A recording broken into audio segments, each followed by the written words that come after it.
Welcome back, everybody. This Week in America online, thisweekinamerica.us. Great to have you spending some time with us on the program today. Robert Maxxim back with us. He was born in Cuba, moved to the U.S., and grew up in California.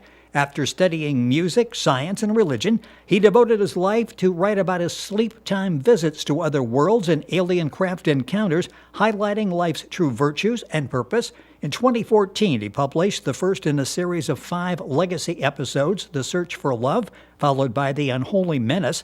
His books have earned industry acclaim, making frequent appearances in news, radio, book fairs, and conventions, and numerous appearances. And he's back with us on This Week in America. Robert Maxxim. Robert, welcome back to the program.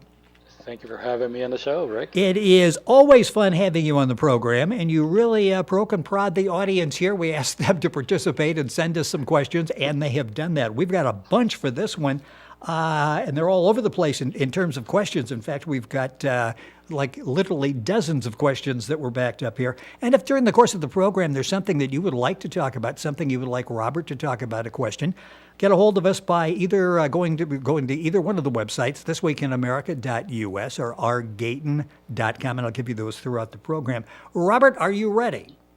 Yes, sir. Let's start with this one. I disagree with your statement that God does not say convert others. There are numerous references to converting in Scripture. They quote Romans 10:13, 15. Also powerful, they say, is Luke 14:23. I pulled here just in Romans, it concludes with, and how are they to preach unless they are sent? As it is written, how beautiful are the feet of those who preach the good news. And Luke, what they're talking about there, I believe, is, and the master said to the servant, go out to the highways and hedges and compel people to come in, that my house may be filled. Those are the two examples to use, saying, actually, he did ask us to go convert. Oh, it's unfortunate that people hang on to and fight for bad interpretations rather than humbly learn truth. I just can't make this one brief. The listener is leaning on biblical substitutions, and I'll say it one last time. Stop using translations. Let's look at this from the top. Jesus in Luke 14:23, what happens is it first invites the mundane to a feast, but they decline. Jesus lets them go, doesn't try to convert them, and they leave. That's clue number 1. Clue number 2, he then calls on the poor or the humble that are living in highways. Now, the word highway is mistranslated. The Greek word for highway is hados. Now, hados means the way. Does that sound familiar? Yes. Jesus used that same word in John 14:6 when he said, I am the way. So who doesn't know that? So does that mean that there are infidels needing conversion that are in the way in Hadas? No. So why convert God's elect? You see what I mean? Yes. This parable means that the elect will gather to God when called upon, giving the mundane priority first. But if they refuse, leave them alone. So, listener, you got this all backwards. If you don't read the original, you are, in a sense, making a grave mistake. Don't distort God's word to amass souls to your interpretation, especially when you are a church official. That parable goes against Romans 10. And Romans 10 suggests fetching anybody everywhere. That's not what Luke says. And obviously, whoever wrote Romans is in conflict with Jesus and thus cannot be a true disciple. Consider also that by converting, something that Jesus never did, you exalt yourself, your ego, over your brother, saying, I know, I'm covered. You're not. You better be mine, else you die. No choice, right? Yes. Who gave us the right to accuse and judge the speck in your brother's eye, not seeing the log in your own? Jesus wouldn't have that. Luke 14:11 says, "Whoever exalts himself shall be abased, and who humbles himself shall be exalted." It's just a few verses away from that parable. So connect the dots. Why were Jesus' sermons about humility, benevolence, love, keeping evil in check, leaving it up to you to set your own house in order and leave others alone? You might say, well, if I don't preach, how will people find the way? Well, Jesus tells us how. We're born with the way, folks. We don't need preaching. Be humble. Show humility. That's all the reminder that we need to give people so that they find the way. Act it. Don't lip it. That's the way. So often, and we discussed this before, that when they pick and choose, as they did Romans 10:13, 15, and Luke 14:23, pick and choose, if they read just a little bit further or pick it up a little bit earlier, it sort of changes what it is they're using for their argument. Am I seeing that correctly? But not only that, Rick, this is in plain sight. If they would only read the entire parable and see that, number one, the mundane were given the chance. They were allowed to make their choice and leave undisturbed. Once they decline, then who's left? Those that are in the way, the humble. Gather, come on. And again, you have to know Greek. You have to know that the word for highway is the way, which is God's way, Jesus's way. Who didn't he say that clearly? I am the way, so therefore, God is the way. And who are you going to convert those that are already God's people? Yes, yes. You see the gravity of the situation here, and just how, especially by people who are supposed to know this stuff, just how wrong they're steering people. It's sad. It's sad. It's unfortunate, but that's why there are 43,000 Christian organizations in the world. There's just so much error and confusion and misunderstanding because people do not think, people do not study. So there are 43,000 Christian organizations. I want to go back to that. I find that staggering. So these are all, well, it's not one group. You've got 43,000 different groups that are out there. And they all disagree with one another. They would never join. That's just... That's unfortunate. I don't like pitting one against the other. That's against God's universal law. But people do consider that God only asks of you one thing: love and be humble. That's all. You don't need to give lip service, because what if the lip service you're giving, like the case with this listener, he's wrong. He's dead wrong.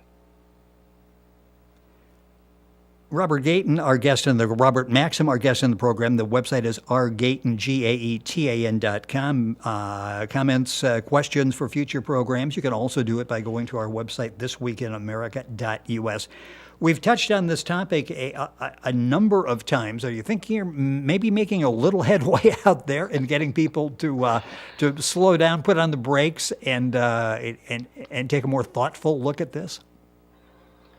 Well, people are free to believe what they will.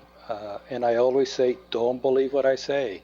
Just before going out into left field, please read carefully, study carefully, do your homework.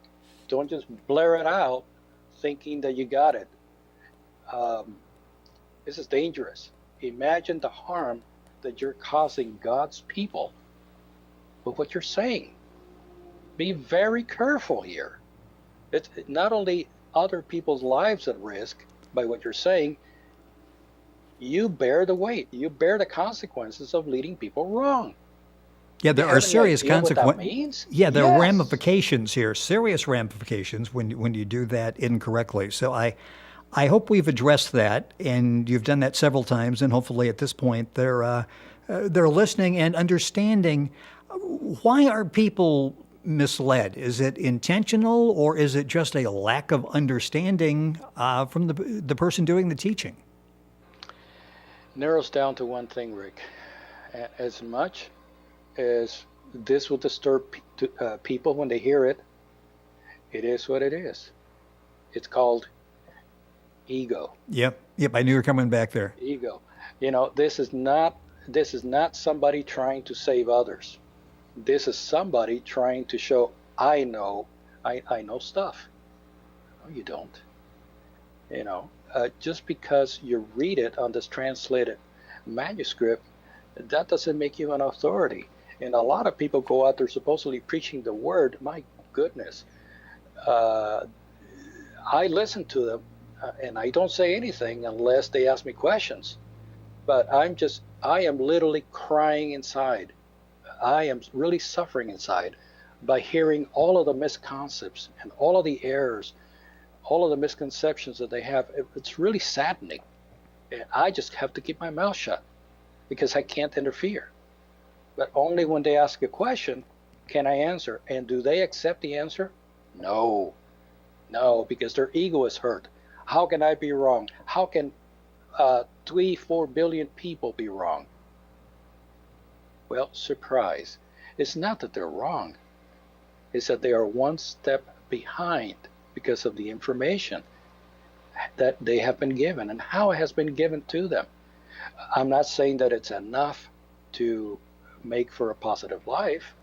I'm not saying that, but don't go out and try to convert people who might have the right concept of things, but just because you disagree with it, you want to change them. Maybe you're the one that's wrong. Did you ever think about that? Did you ever think that the people who taught you and trained you for years were themselves wrong? And it's just a scale effect, domino effect that is huge. Error upon error upon error for years, thousands of years. And this was by design. As I said before, the church forefathers wrote down very clearly what Jesus said. And then a lot of stuff was added on top of it, was changed. You don't believe that? No, that's your privilege. If you do want to verify that, please study, research. Maybe the truth is too hard to swallow. Maybe you're too far down the game where you can't break away from these beliefs. I don't want you to break away. But if you ask me, I will tell you.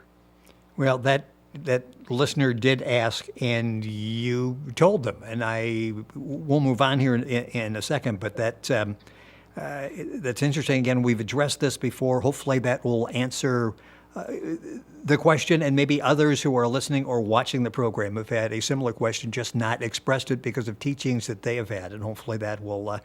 That will answer that. That's something that I think came out of the last program that we did. Something else that came out of there, we talked about the prosperity gospel, and a listener says, I was upset to hear you trash the concept of the prosperity gospel. I have been taught and firmly believe that financial success, far from distracting us from higher values, is an affirmative of godliness. It's merely God's blessings. If you thought the previous question was bad, uh, brother, if that's what you want, take it. But again, you asked, so I will tell you. I did not trash prosperity. You thought I did. But I will address your question. It might take me a while, but here we go.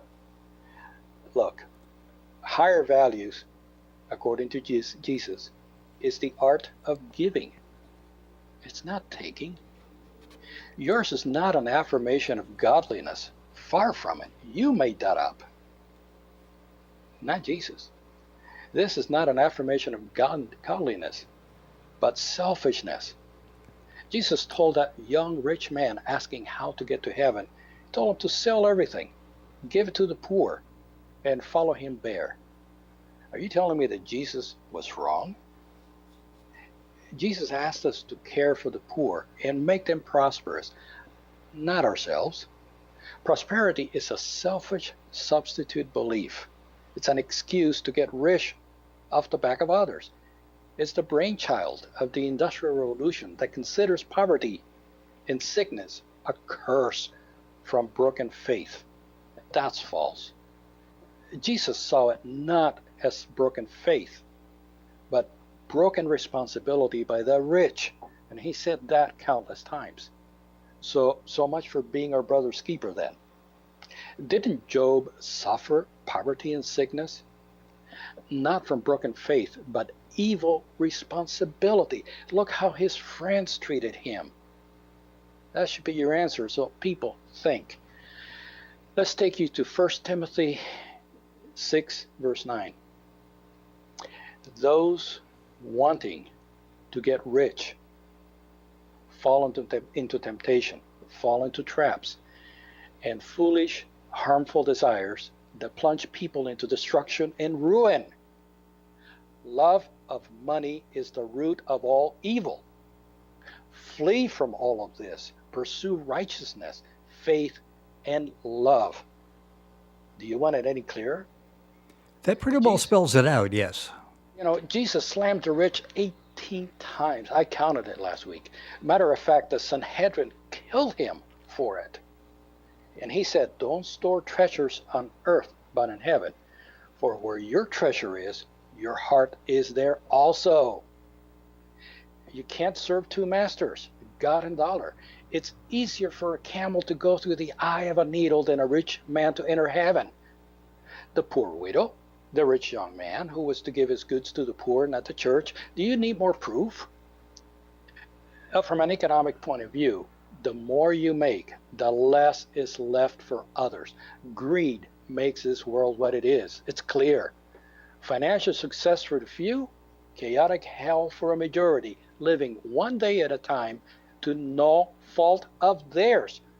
I don't believe in this curse thing. It's no fault of theirs.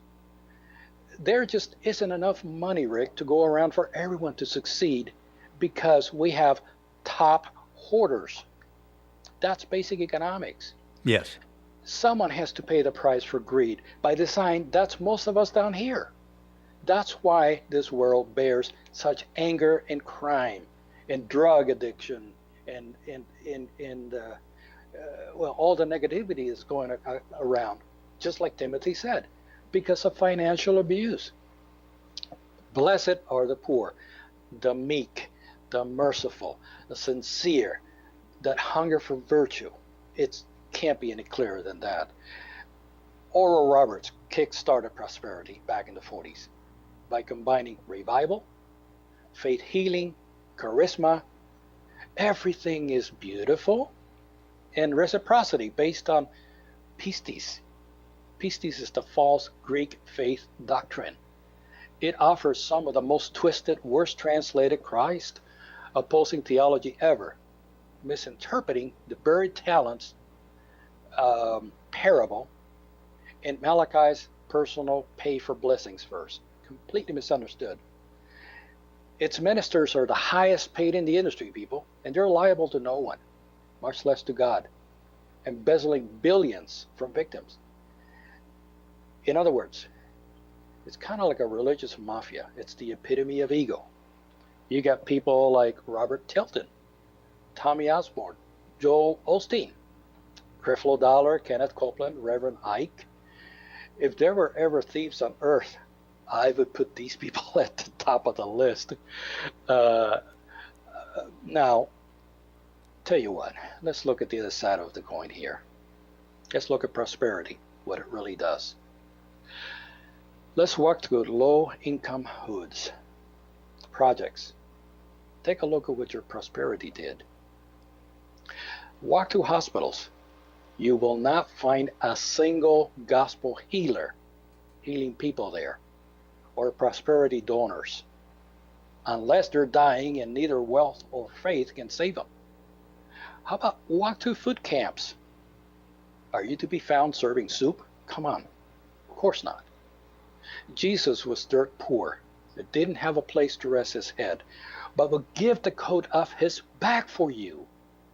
Jesus asked the wealthy to invest in their breathing, to feed, to dress, to house, to promote careers, whatever it took to help others, not the self, not to prosper yourself.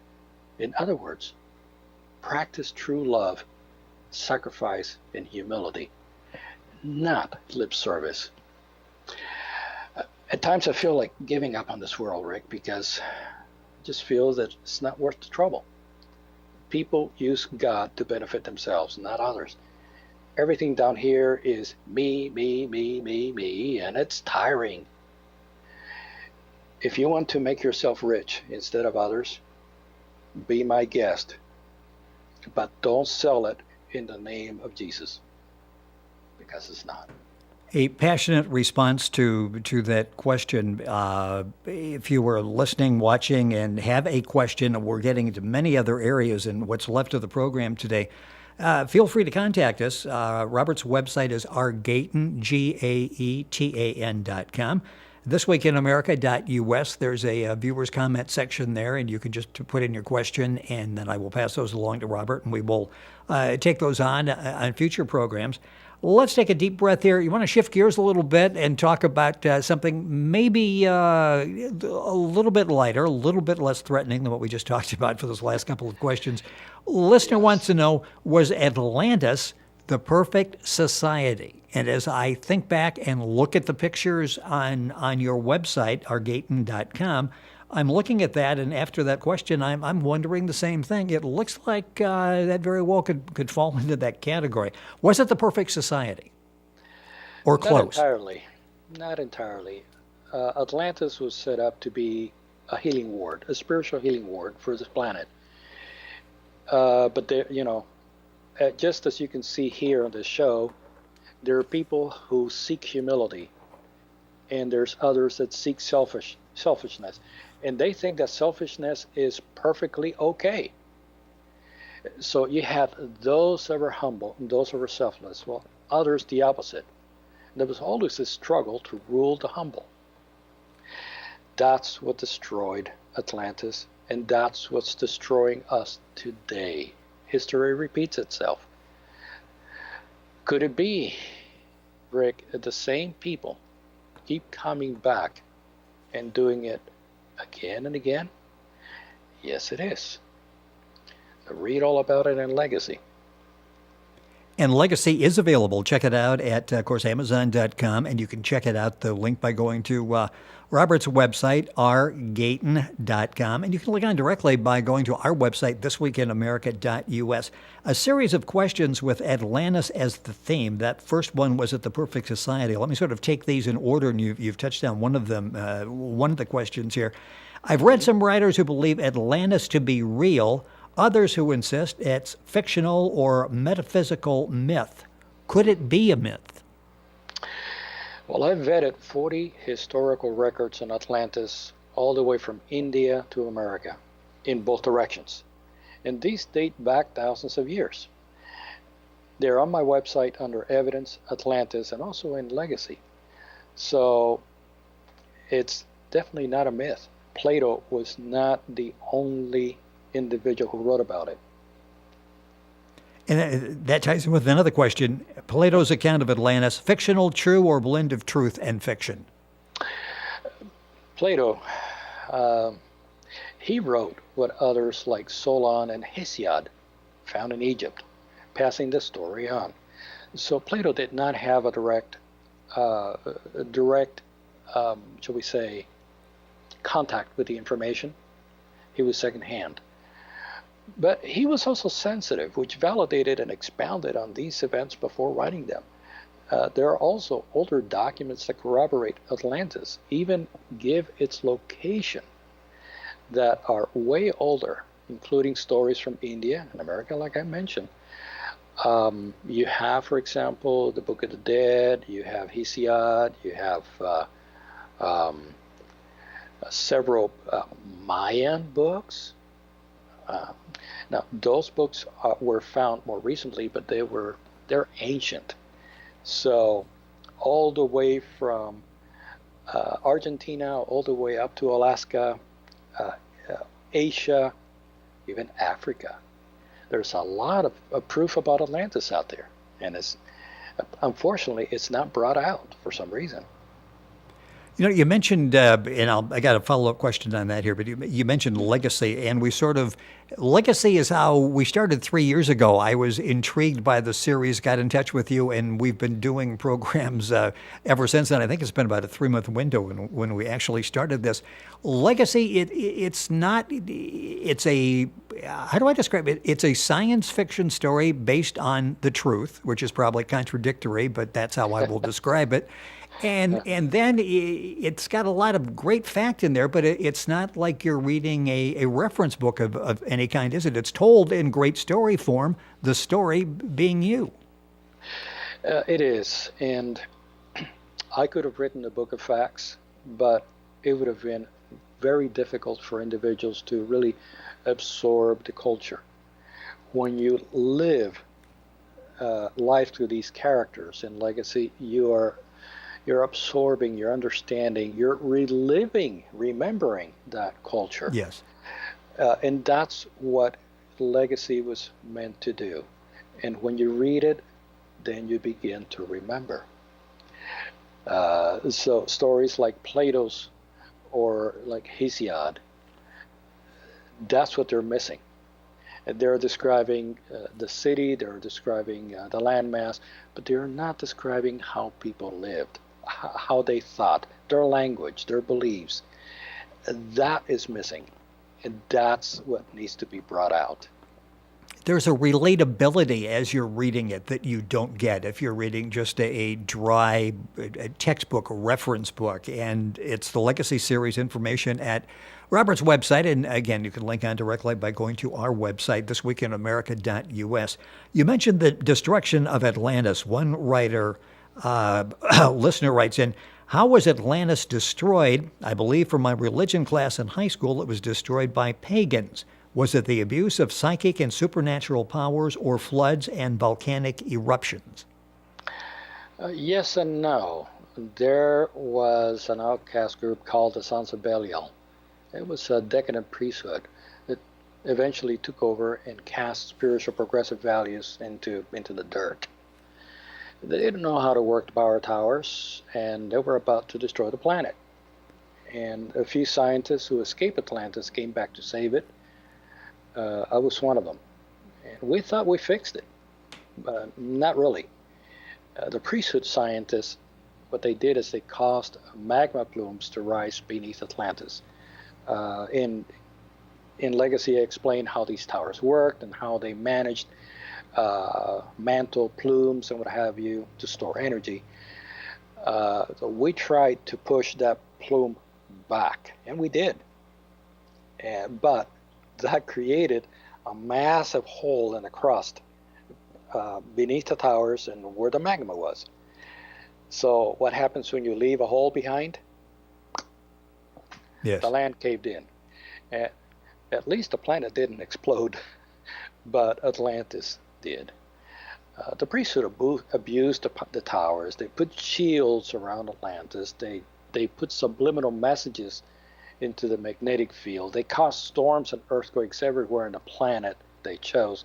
They were basically at war with anyone who believed in spiritual values. But by doing so, they caused a regenerative plume to head up the mantle, and it almost blew the planet up. If you have questions, let us know, and you probably will as we talked here a couple of shows ago. We got a number of responses with that, and a follow-up to that. As you're going through, and I'm very interested in your answer on that question. The next one, do we need to know the past lessons of Atlantis and Lemuria to understand the future, to survive the future? Yes, we do. And not just for the sake of society, but for your own evolution. Takeaways from past lives include being selfless, And that what you do against your fellow man, even a rock or an atom, you do against the same energy that keeps you alive. That's another answer for the supposed prosperity followers. You must respect and serve, not you, but the infinite, as it was meant to be. Because it's your own home, your soul that you're messing with. Leave creation alone, please. And put your own house in order, not someone else's. Don't possess or make things your way. Let creation be of service, and flow with infinite energy, not against it. That's the critical lesson from Atlantis and Lemuria that we have yet to learn. And if we don't, if we keep trying to push people to our beliefs, and if we try to continue hoarding finances and making the poor poorer, we're only going to repeat. And I'll mention it one last time. We will continue to repeat what happened in Lemuria and Atlantis and Egypt and all these civilizations. That's what brought them down, and we're about to destroy ourselves. Robert Maxxim, our guest on This Week in America, Maxxim. Information at his website, argaton.com. Information on the topics we're talking about at unariansunited.com. You can link on directly by going to our website, thisweekinamerica.us. We encourage your participation. You can do that through comments at either of the websites that I just mentioned. If you go to our website, thisweekinamerica.us, you can pull up past shows, either audio or video. We're available on Facebook as Robert is as well. So if you want to go back and study what Robert has talked about before, you've got an archive to do that at both of the websites. A question, this is interesting as well with Lemurians. In history, I've read that Lemurians studied the physical sciences and also expanded awareness of their psychic abilities. Can you explain? Yeah, and I think the first two questions today also apply here. It's interesting that those two questions are the crux of all of our problems, Rick. It really is. And Lemurians, I must say yes to the above. Again, here came ego, dressed up as something good, trying to possess. Again, trying to possess and serve its will, not the infinite. Before you knew it, people were being mentally controlled. Spacecraft attacking and destroying Mars, as I mentioned before. Eventually, energy misuse, just as in Atlantis, and nuclear exchange destroyed it around 75,000 BC. And proof of that is in our mitochondria. Look at Genesis chapter 1, verses 1 and 2, and Jeremiah chapter 4, verses 23 through 25 or 26. That will tell you what happened. And I'll say it again. Please, don't take it as an offense. Please. But do consider the reciprocity that occurs when you're selfish, when you make others poor to be rich, when you don't care about your brother, and when you play ego, trying to force people to your way of thinking. That's not what Jesus taught. And as you can see, even in Lemuria, we repeated the same thing. We keep repeating the same thing. We have to come to the point where we say, I'm going to bite the bullet. I'm going to take one for the team. And I am going to stop. I'm going to stop being this way. It hurts my ego. It hurts my persona. It hurts my pocketbook. But I'm going to do it because enough is enough. Well said. Question from a listener who has gone to the website, has looked at the images there of Lemuria. In fact, he says he's marveled at the images. And he wants to know, how accurate are those? How do you know? What was like life for the residents? And what was the technology like? So quite a bit there, and because he was impressed with what he saw at your website. Well, I can say that it's very accurate. I've had some 15 plus visions of it and verified it with those of others.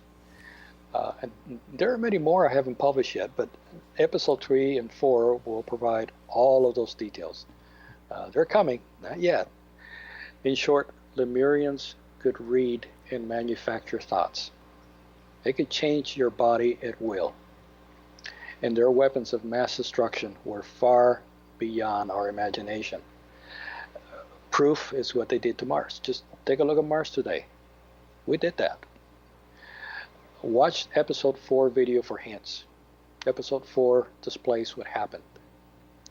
And yes, I was one of those that helped make it happen. My bad. Working on it. People were, for the most part, stupefied under electronic controls. And today, as I said, the history repeats itself. People are stupefied by, shall we say, lifestyles, commercials. Oh, yes. It's the same thing that's going on. Politics, especially politics, and in some belief systems, also what people are being taught. Same thing.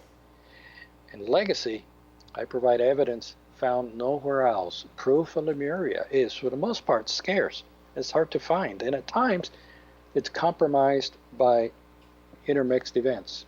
So I used scientific, genetic, historical, biblical, and geographic methodology to confirm its existence based on my viewings. I would not take my viewings seriously until I had some evidence.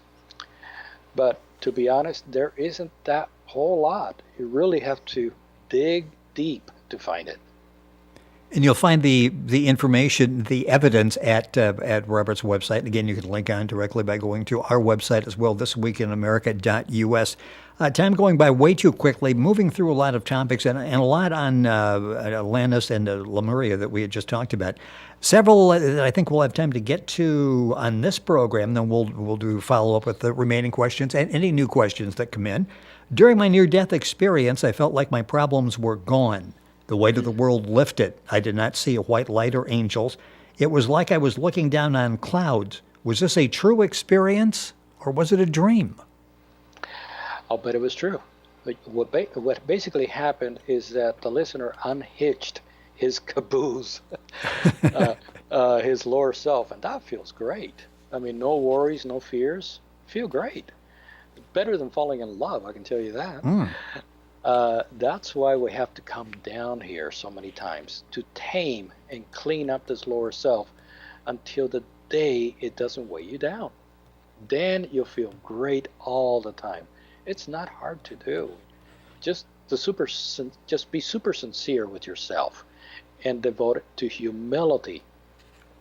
Humility is the key word. Humility and serving others.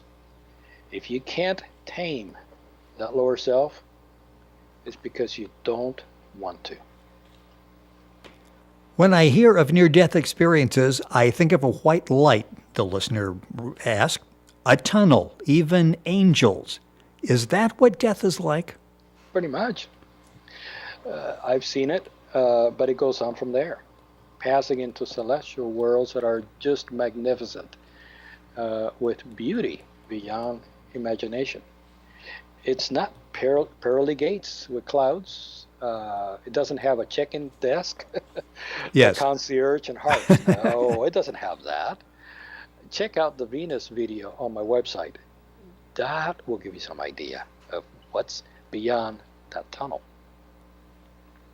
And the website is rgaetan.com. I give that because I know people come in and out of the program, and that's RGAETAN. I go to our website, thisweekinamerica.us. You can link on directly. I'm trying to get a few more questions in today's program. Who makes the rules in your world? Who decides who is reincarnated and as what? Great question. Prior life decisions determine future outcome. Just as a person reaps what he sows, same with where we're born. Defects and what we must face, situations. We reap actions, even those from this very same life. It's pretty much like selecting core and elective courses in college. So do you elect learning situations and lives. So you're the one that chooses what to come into and when to come. Interesting. Go to the website, thisweekinamerica.us. You will find all of the programs that we've done with Robert going back about 3 years, video and audio as well. Interesting question here, and we've talked about this before as well. Do we commute back and forth between other worlds? Do we live multiple lives at the same time?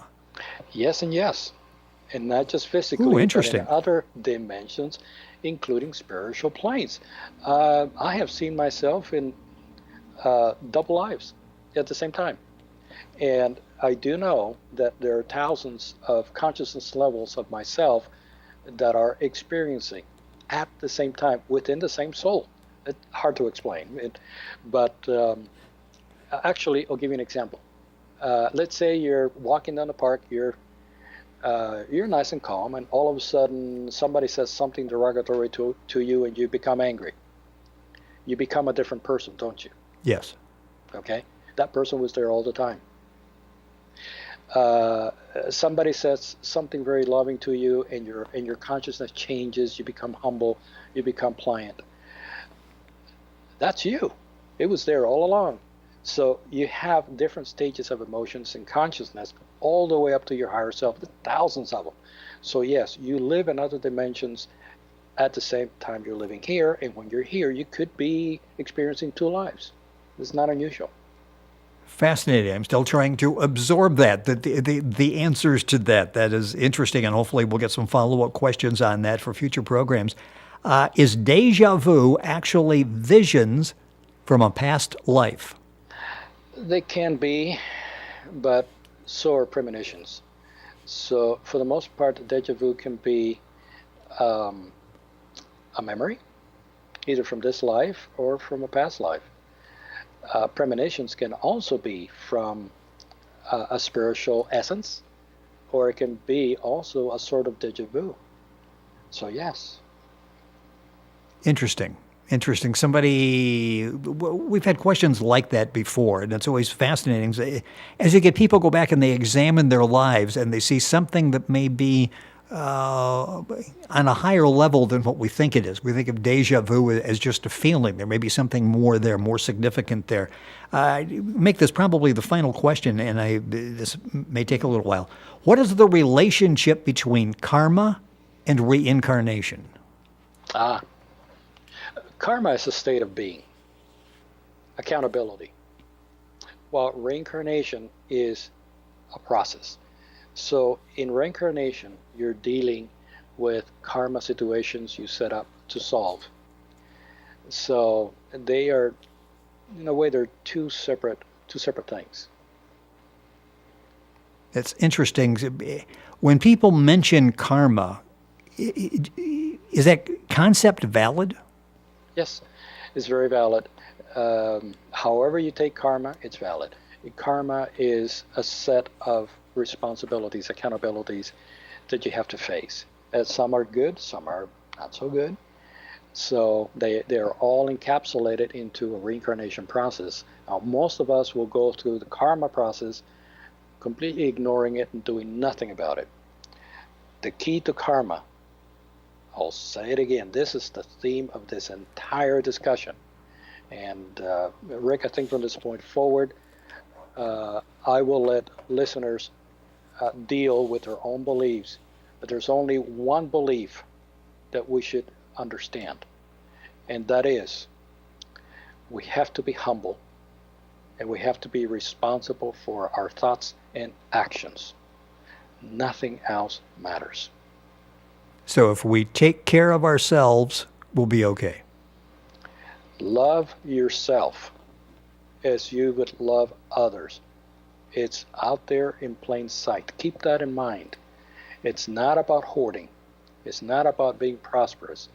It's about loving you to be prosperous, and more than money, in spirit, and being loved and being appreciated regardless of what you believe, and be respected, and to be left alone to deal with your own problems. That is the way. So much great information in the program today. If you joined us through the program and you would like to go back and pick it up from the very beginning, you can do that by archives at thisweekinamerica.us. The audio, we're on, of course, iTunes and all of those places, Podomatic, and you can link on directly by going to the website. YouTube for the videos, and if you have questions for Robert, and I'm sure you will after today's program, you can submit those either through Robert's website, rgaetan, GAETAN.com, or thisweekinamerica.us. Information on Robert's topics available, of course, at unariansunited.com. Robert, we really covered a lot of ground today. I think put a final answer on some of those questions at the beginning of the program in talking about being out and actually converting and spreading the gospel and the prosperity gospel. So much more that we want to talk about. Many more questions that we'll get to that we didn't get to on the program today. We will do that next time. Thank you, as always, for being with us on the program. A very informative day, and it always takes me like a couple of hours afterwards to go back and sort of sort out what we just talked about and try to incorporate it in my life. So you gave us a lot to think about on the program today. My pleasure. Listeners, please love one another and respect one another for what you believe. Let people learn about creation and about God through the way that you act, not the way you talk. Very simple. That's how Jesus taught people. Very simple philosophy, and it works.